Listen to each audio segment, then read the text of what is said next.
Lagi ngapain, Pak? Belajar Belajar apa? KUHP. KUHP itu apa, Pak? KUHP itu Kitab Undang-Undang Hukum Pidana. You understand? You understand apa, Pak? Yang benar itu you understand. Itu kalau bahasa Inggris. Kalau bahasa Spanyol itu you understand. Begitu loh. Kalau nggak percaya, buka di kamus bahasa Spanyol. Itu ya. Oh iya gitu, Pak. Katanya mahasiswa dibohongin, kok nggak tahu belajar atau tidak dia itu. Belajar kalau sambil ngemil itu enak, lancar. Ini parah nih. Enak sekali. Enak. Enak apa nih? Tuh, makan kucing, Pak. Kamu jangan. Kok gede aku.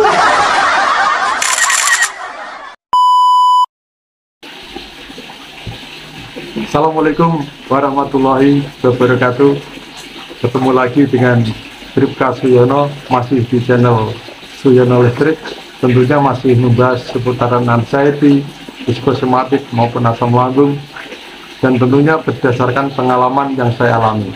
Serta saya mengenalkan yaitu yang namanya olah rasa, yaitu mengolah pikiran dan perasaan supaya hidup ini menjadi tenang. Dan itu saya juga baru belajar.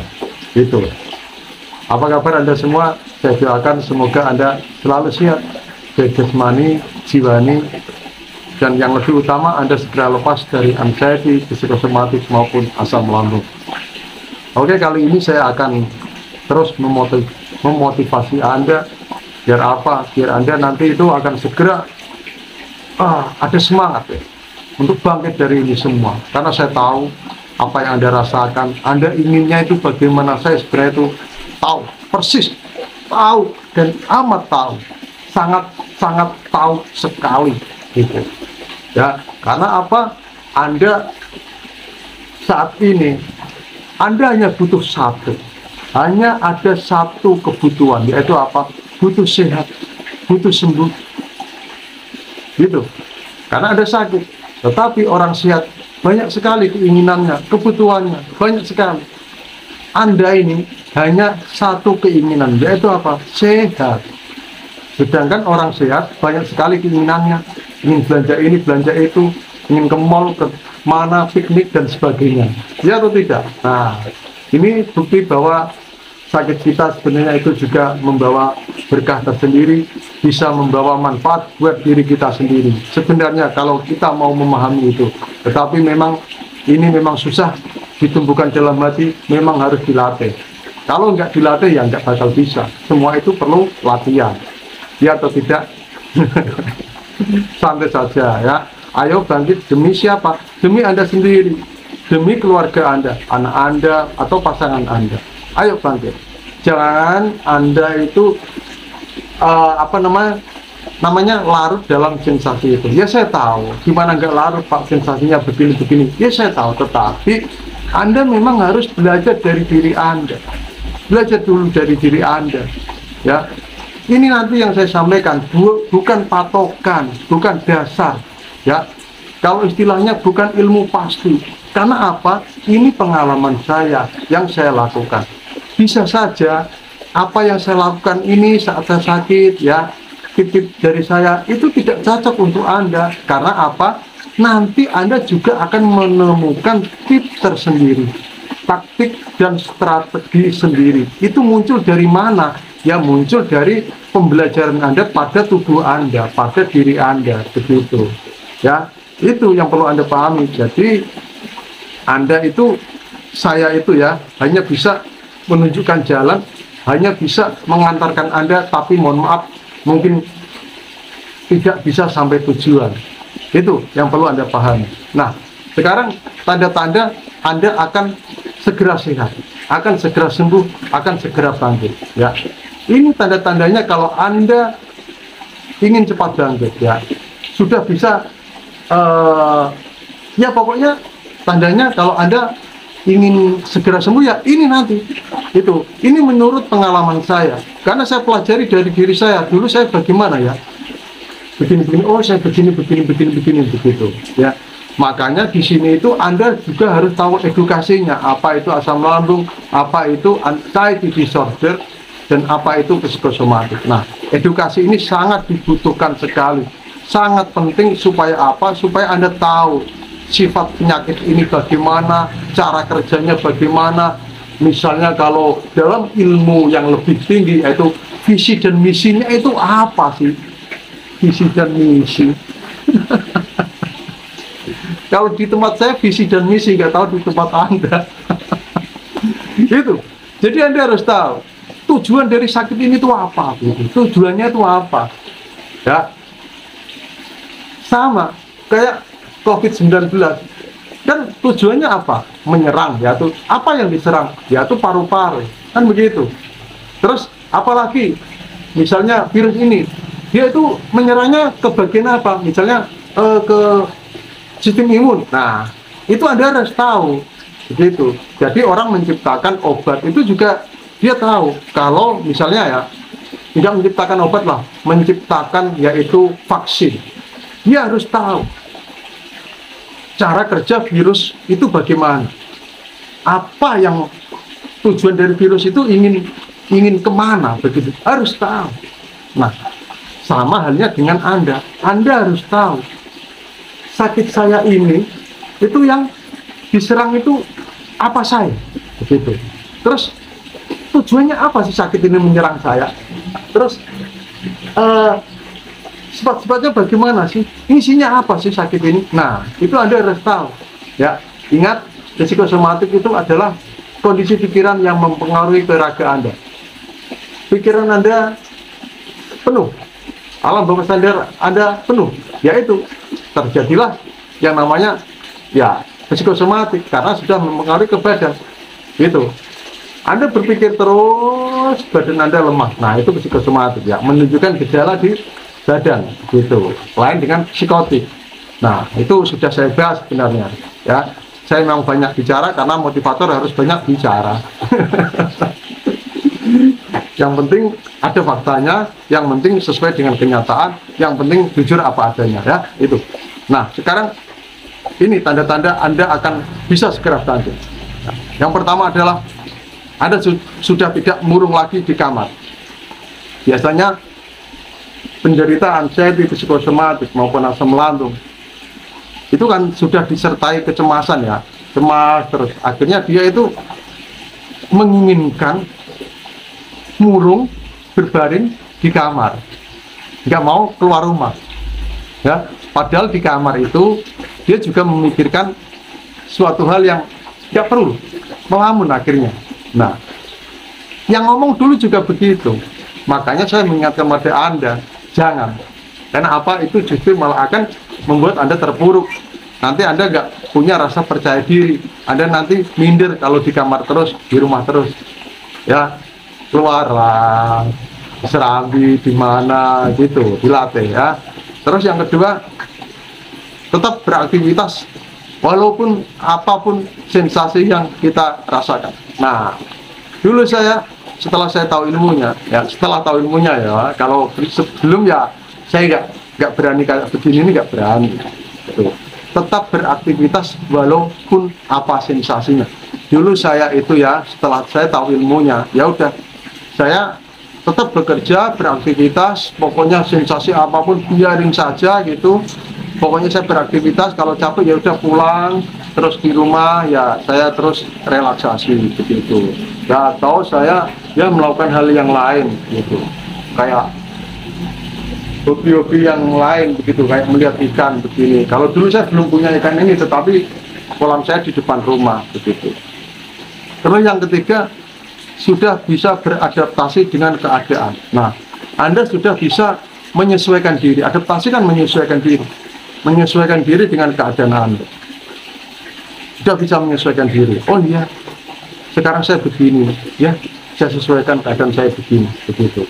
Nah, nanti sebenarnya kalau Anda sudah bisa menyesuaikan dengan keadaan, sudah bisa beradaptasi, sebenarnya itu sensasi itu terlupakan. akhirnya lama-kelamaan itu hilang tanpa Anda sadari. Mungkin saja saya ini juga masih merasakan sensasi, mungkin loh ya, karena saya sekarang itu orangnya cuek, ya udahlah, penting saya keluar rumah, saya mancing, pokoknya apa mau saya, yang penting saya nyaman, saya lakukan. Itu, asal jangan berbaring terus di kamar, ya, jangan ya, jangan. Terus yang selanjutnya, yang keempat adalah sudah bisa menganggap kalau sensasi itu sudah menjadi bawaan atau bagian dari tubuh Anda. Nah, ini yang susah. Ini yang susah. Dulu ilmu ini saya dapatkan yang pertama dari istri saya. Saat saya periksa ke dokter, pulang. Dokter kan sudah menyatakan saya sehat. Terus istri saya bilang begini, anggap saja ini bawaan dari tubuh Mas. Sekarang tubuh Mas begitu ya, anggap saja ini bawaan. Saya hampir gini, kamu nggak merasakan gitu. Tetapi ternyata benar gitu.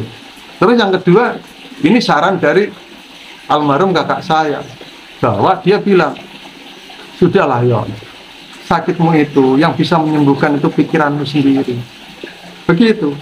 Dan itu ternyata benar semua.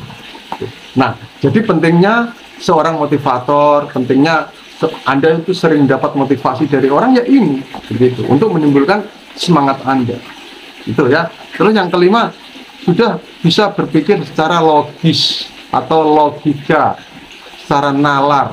Misalnya Anda kalau masih merasa saya ditempelin jin, makhluk halus, disandet orang, diguna-guna orang, nah kalau Anda selalu berpikir itu, Anda akan susah bangkit. Karena apa? Pikiran Anda sudah nggak logika lagi, sudah berpikir yang lain, yang tahayul-tahayul, yang klenek-klenek gitu ya. Padahal psikosomatik itu murni gangguan medis, makanya ada dokter spesialis kejiwaan itu, ya atau tidak. Nah, itu yang perlu Anda paham. Tetap semangat ya. Terus yang keenam, ada kemauan untuk melatih apa yang Anda takutkan untuk Anda beranikan. Nah, ini yang memang susah, tetapi bukannya tidak bisa dilakukan. Bisa, siapa bilang nggak bisa. Saya dulu takut apa, saya latih sedikit demi sedikit. Saya takut makan daging ya dulu, sampai bertahun-tahun. Saya latih makan daging. Terus saya takut makan, kecuali pedes sama terlalu pedes sama terlalu asam loh ya, saya nggak mau itu. Atau santan yang terlalu kental. Paling saya membatasi makan saya itu, saya ingin makan ini tapi saya batasi, nggak banyak-banyak, nggak berlebihan gitu. Takut di keramaian misalnya, ya latih gitu. Takut jalan kaki, latih. Kalau Anda nggak melatih, murung terus di rumah, ya kapan Anda bangkit? Nggak bisa, nggak bisa. Saya nggak menakut-nakuti Anda. Ini supaya apa? Supaya Anda mau jalan kaki, ya, mau keluar rumah, begitu. Saya harus katakan apa adanya sekarang. Nggak mau saya mulu-mulu begini-begini. Memang itu yang saya lakukan dulu ya. Terus yang ketujuh, sudah nyaman saat melakukan meditasi, relaksasi. Dan itu sudah menjadi rutinitas Anda. Nah, ini kalau Anda sudah yang namanya nyaman dengan meditasi, nyaman dengan relaksasi, ya, itu tandanya Anda akan segera bangkit. Karena apa? Orang kalau sudah nyaman saat melakukan meditasi, relaksasi, berarti dia sudah, ya itu namanya pikirannya sudah rileks, begitu. Terus pasti ada protes sama saya, kok bagaimana saya bisa meditasi dengan nyaman Pak, kalau saya merasakan sensasi nggak bisa konsentrasi. Yang penting Anda latih aja. Meditasi relaksasi dari saya wajib Anda dengarkan ya. Itu saya ciptakan khusus untuk Anda. Kebutuhan otak Anda itu apa saya tahu. Jadi saya ciptakan khusus. Memang saya tidak profesor, memang saya tidak ahli hipnoterapi, memang saya tidak ya saya ini apalah, saya hanya penderita itu. Tapi saya tahu kebutuhan otak Anda itu apa, otak saya dulu itu apa saya tahu. Makanya saya ciptakan audio meditasi itu. Ya, itu sesuai kebutuhan otak Anda. Kalau Anda nggak konsentrasi, biarkan terus lakukan. Nanti Anda ketagihan. Dan ini tidak boleh bolong-bolong ya. Misalkan sehari melakukan, sehari tidak, sehari melakukan, sehari tidak, atau 2 hari melakukan, sehari tidak, itu bolong. ya. Itu harus continue. Bagaimana Pak, saya kerjaannya begini, meditasi, relaksasi itu tidak harus di dalam kamar, tidak harus di keheningan, dimanapun bisa Anda lakukan. Itu. Terus sadar napas juga, sadar napas. Itu ya. Terus yang ke-8, sudah mau menyadari bahwa sakit ini hanyalah ujian. Ini nggak perlu saya jabarkan ya. Sadarilah bahwa sakit itu adalah ujian. Saya bukan ustadz, saya bukan kiai, saya bukan alim ulama, jadi ya saya nggak mau menjabarkan pokoknya gitu. Nanti saya dikira jargoni, bisa ngajar nggak bisa ngelakoni. Terus 9, sedikit demi sedikit sudah bisa mengurangi marah. Ini, kalau marah, pemarah itu memang susah hilang ya. Setidaknya Anda bisa mengurangi marah. Marah walaupun tanpa sebab dan marah tanpa sebab.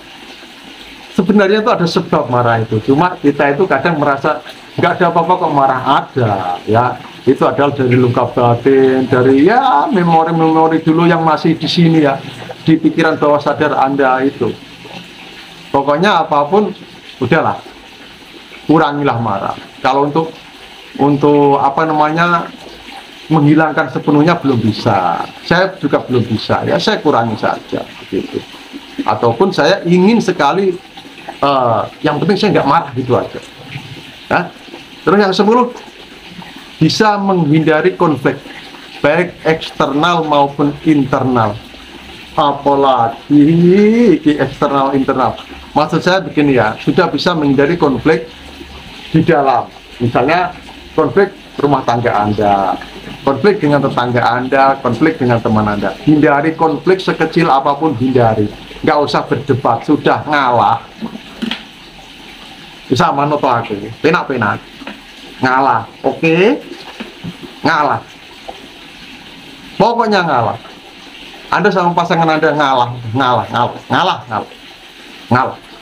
Sama teman Anda ngalah, sudah. Ngalah belum berarti kalah. Ya. Itu ya. Terus yang 11, sudah mau menggerakkan badan. Nah ini, kalau Anda sudah mau menggerakkan badan, tak butuh waktu lama, Anda pasti akan sembuh. Karena apa? Badan Anda sekarang itu kan lemah, terus sering kaku, cenut-cenut, kedutan di mana-mana. Lenturkan. Ada kok relaksasi pelenturan saraf di video saya itu ada. Ya. Terus Anda jalan kaki saja, nggak usah olahraga berat-berat. Kalau badan Anda lemah, ya itu jalan kaki tanpa alas kaki kalau bisa, ya. Itu. Nah, terus yang ke-12, selanjutnya cuek. Susah ini memang cuek, harus ada yang menuntun. Nah, saya sudah mengonsep yaitu cuek. Nanti akan saya buat part 1 sampai berapa saya nggak tahu, karena cuek ini tidak bisa langsung. Anda bisa cuek dengan sensasi itu, nggak bisa langsung, harus ada yang menuntun, menunjukkan jalan gitu ya.